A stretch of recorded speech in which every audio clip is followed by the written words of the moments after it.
Mutton குழம்பு செய்ய ஒரு கடாயில் எண்ணெய், சோம்பு, சீரகம், மிளகு, பட்டை, கிராம்பு, ஏலக்காய், அன்னாசிப்பூ மொக்கு, பிரிஞ்சி இலை, வெங்காயம், இஞ்சி, பூண்டு, தேவையான மிளகாத்தூள் சேர்த்து மிக்சியில் போட்டு அரைச்சி எடுத்து வச்சுக்கோங்க. அப்புறம் குக்கரில் ஒரு 4 டேபிள் ஸ்பூன் எண்ணெய், சோம்பு, கருவேப்பிலை, பச்சை மிளகாய், அப்புறம் அரைச்ச வெங்காயம் இது எல்லாத்தையும் சேர்த்து கிண்டி நம்ம க்ளீன் பண்ணி வச்சுருக்க மட்டனை அதெல்லாம் சேர்த்துங்க.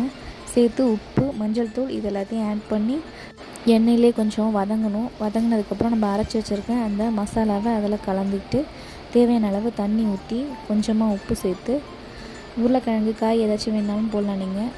அதெல்லாம் சேர்த்து நான் கொஞ்சம் அரைச்ச தக்காளி அதில் சேர்த்துக்கிட்டு புதினா, கொத்தமல்லி சேர்த்து குக்கரில் 6 விசில் வர வரைக்கும் மூடி வச்சுருங்க. அவ்வளோதான், மட்டன் குழம்பு ரெடி.